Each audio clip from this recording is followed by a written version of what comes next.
உருவாக்கி இருக்கக்கூடிய மக்கள் சட்ட மையத்தினுடைய இயக்குனர் திருமிகு கே விஜயன் அவர்கள் இந்த திருச்செந்தூரனார் விருதினை வழங்கி சிறப்பிக்கிறார்.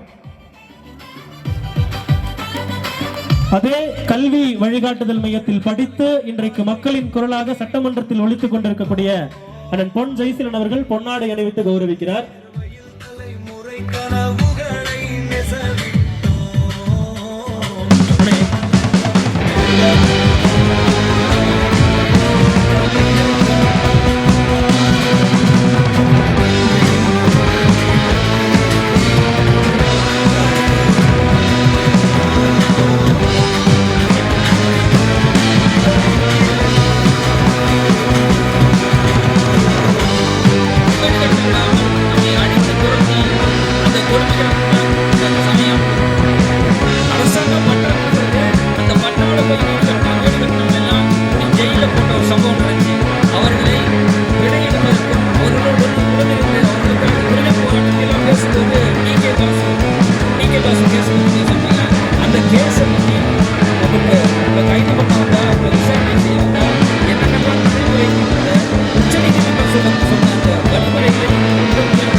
வாழ்த்துக்களை தெரிவித்துக் கொள்வதோடு மேடையில் இருக்கக்கூடிய சட்டமன்ற உறுப்பினர் உள்ளிட்ட வழக்கறிஞர்கள், குன்றின் குரலினுடைய நிர்வாகிகள், விடியல் அறக்கட்டளையினுடைய நிர்வாகிகள், பெருந்திரளாக இங்கே இருக்கக்கூடிய நமது தாயகத்தினுடைய சொந்தங்கள், நண்பர்கள் அனைவருக்கும் என்னுடைய வணக்கத்தை தெரிவித்துக் கொண்டு, 12 ஆண்டுகளுக்கு ஒரு முறைதான் குறிஞ்சி பூக்கும் என்பார்கள். 12 ஆண்டு விழாவில் என்னை அழைத்து சிவலிங்கனார் விருது வழங்கியமைக்கு நான் மிகவும் பெருமைப்படுகின்றேன். அதற்கு ஏற்பாடு செய்த நம்மளுடைய நண்பர்களை மிகவும் மகிழ்ச்சியோடு பாராட்டுகின்றேன். என் உள்ளத்தாலும் உணர்வாலும் வாழ்வும் முழுமையும் மலையக மக்களின் உரிமை போராட்டங்களில் ஒன்றிவிட்ட என்னை விண்வெளியில் வீசி எறிந்தாலும் நான் செயலிழந்து போகேன் என்று சூழலித்து சென்ற ஐயா சிவலிங்கனார் அவருடைய பெயரிலே எனக்கு இந்த விருதை வழங்கியது மற்றற்ற மகிழ்ச்சி அடைகிறேன். தலைகள் நரைத்திருந்தாலும், எங்கள் தோள்கள் சுருங்கியிருந்தாலும், உங்களுடைய வீரம் நிறைந்த செயல்பாடுகள் குன்றி விடாமல் மேலும் மேலும் நீங்கள் நம்முடைய மக்களுக்காக உழைக்க வேண்டும் என்கின்ற நினைவூட்டலையும் அதற்கான ஆதரவையும் அன்பையும் இந்த குன்றின் குரல் வழங்கியிருக்கிறது. தொடர்ந்து உங்களோடு இணைந்து பணியாற்றுவதற்கு நான் தயாராக இருக்கின்றேன். ஒரே ஒரு வேண்டுகோளை வைக்கின்றேன். இந்த தொடர் பயணத்தில் பல விதைகளை நாம் தூவி கொண்டு வந்திருக்கிறோம். அது இன்று வித்தாகி மரமாகி செழித்துக் கொண்டிருக்கிறது. அதை நாம் கண்ணு முன்னால் பார்த்து கொண்டிருக்கின்றோம்.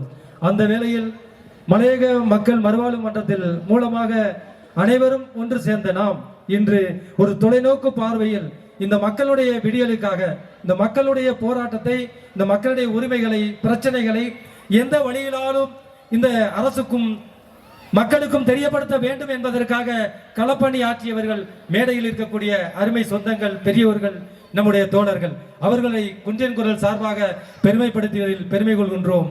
நான் மலையக மக்கள் மறுவாழ்வு மன்றத்தில் 1996ஆம் ஆண்டில் தன்னுடைய பணிக்காக நான் சேர்ந்த பொழுது அன்று முதல் இன்று வரை அண்ணன் கபீர் அவர்களை எனக்கு நன்றாக தெரியும்.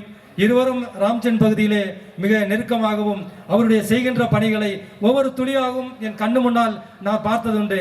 அந்த வகையில் அவருக்கு குன்றின் குரல்கள் சார்பாக 12 ஆண்டு காலம் கழித்தாலும் நிச்சயம் அவர் கொடுக்க வேண்டிய மரியாதைகள் கொடுத்து கொண்டிருக்கின்றோம். அவர்களை குன்றின் குரல் சார்பாக அவர் இந்த பதக்கத்தை பெறுவதிலும் விருது பெறுவதிலும் நாங்கள் பெருமிதம் கொள்கின்றோம். நன்றி. இந்த மக்கள் சேவகர் விருதினை வழங்கி சிறப்பிக்குமாறு மக்கள் சட்ட மையத்தினுடைய மாநில இயக்குனர் வழக்கறிஞர் அண்ணன் விஜயன் அவர்களை கேட்டுக்கொள்கின்றோம். அவருக்கான பொன்னாடை அணிவித்து கௌரவிப்பதற்காக குழந்தைகள் கலை நிகழ்ச்சியினுடைய ஒருங்கிணைப்பாளர் அண்ணன் பத்மநாபன் அவர்களை அழைக்கின்றோம்.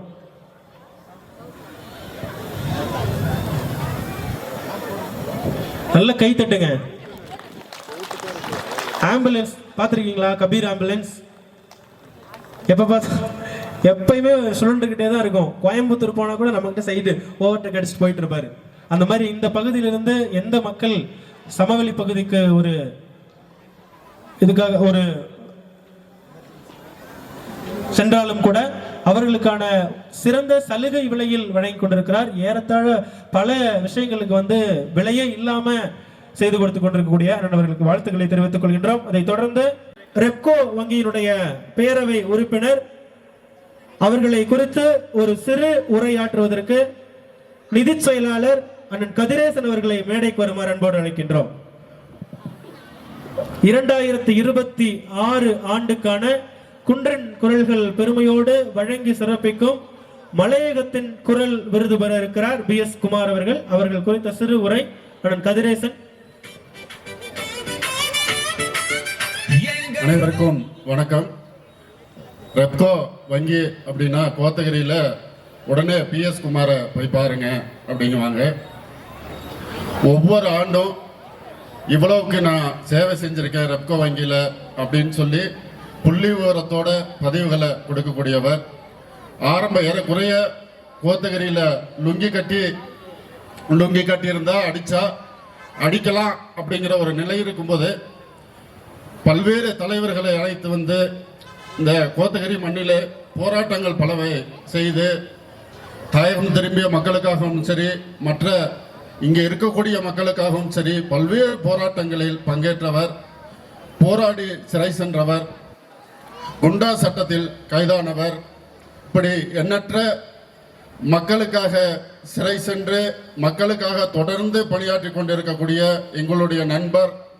குன்றின் குரல்கள் தொடர்ந்து இயங்க வேண்டும், நண்பர்கள் ஒன்றாக இருக்க வேண்டும் என்ற பல்வேறு கருத்துக்களுக்கு உடையவர். அவருக்கு குன்றின் குரல்கள் சார்பாக இந்த மலையகத்தின் குரல் விருது வழங்குவதில் குன்றின் குரல்கள் பெருமை கொள்கிறது. அதே போல தொடர்ந்து அவர் ஒரு சிறிய நிகழ்வை மட்டும் அண்ணனை பற்றி கூற வேண்டும்.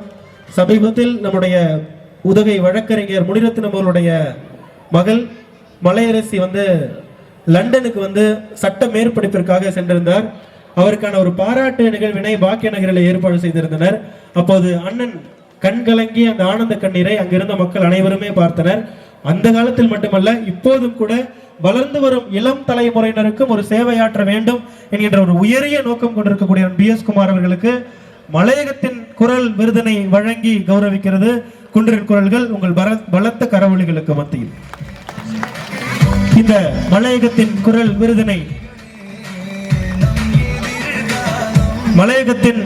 விருதினை வழங்கி சிறப்பிக்கிறார் நம்முடைய கூடலூர் சட்டமன்ற தொகுதியினுடைய உறுப்பினர் அண்ணன் பொன் ஜெயசீலன் அவர்கள். அவருக்கு பொன்னாடை அணிவித்து கௌரவிக்கிறார் மார்க்சிய அம்பேத்கரிய பேய் ஆய்வறிஞர் மக்கள் போராளி ஐயா SVR அவர்கள். அவரோடு இணைந்து அண்ணன் விஜயன் அவர்கள். குன்றின் குரல்கள் அன்பர்கள் நண்பர்கள் அனைவரையும் புகைப்படத்தில் நிற்குமாறு அன்போடு கேட்டுக்கொள்கின்றோம். ஷீல்டு அழைக்கின்றோம். அதே போல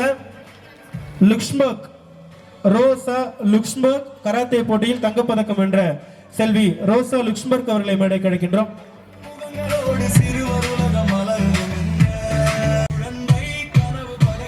ஐயா SV ராஜதுரை அவர்கள் இந்த சிறப்பு பரிசினை வழங்கி கௌரவித்துக் கொண்டிருக்கிறார். அடுத்தபடியாக பள்ளிக்கல்வி செல்வன் S கார்த்திகேயன் அவர்களை மேடைக்கு வருமாறு அன்போடு அழைக்கின்றோம். அடுத்தபடியாக ஜூனியர் கைப்பந்து அணியினுடைய தமிழ்நாடு மாநில அணிக்கு தகுதி பெற்றிருக்கக்கூடிய குமரன் நகர் பகுதியை சார்ந்த செல்வி யோ நவீனா அவர்களை மேடைக்கு வருமாறு அன்போடு அழைக்கின்றோம். வளர்ந்து வரும் நட்சத்திர வீராங்கனை என்கின்ற பெயரை இங்கே அவர்களுக்கு வழங்குகிறோம். குன்றின் குரல்கள் மாணவர்களை ஊக்குவிப்பதில், உற்சாகப்படுத்துவதில் என்றைக்குமே இந்த மலை மாவட்டத்தினுடைய முதலிடம் வகிக்கிறது. அதன் ஒரு பகுதியாக யோ நவீனா அவர்களுக்கு நம்முடைய எஸ்வி ராஜதுரை அவர்கள் பரிசினை வழங்கி சிறப்பித்திருக்கிறார். கரகோஷங்களை எழுப்பி குழந்தைகளை பாராட்டலாமே. அமைதியாவே இருக்கும்.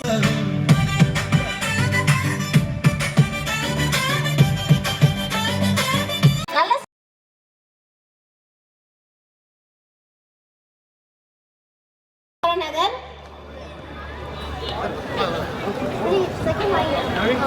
மூன்றாவது பரிசு நவீன் பாக்கிய நகர். இதனைத் தொடர்ந்து பேச்சு போட்டி,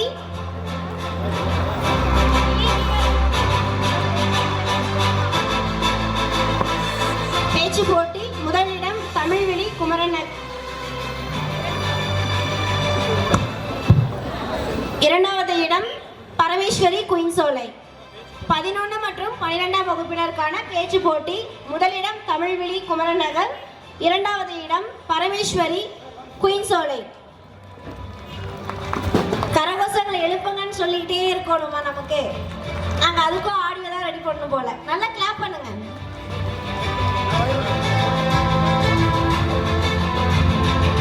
இந்நிகழ்வினை தொடர்ந்து அடுத்ததாக கவிதை போட்டியில் முதலிடம் 11 மற்றும் 12ஆம் வகுப்பினருக்கானது. முதலிடம் ரேணுகா கோடநாடு, இரண்டாவது இடம் தமிழ்வெளி குமரன் நகர்.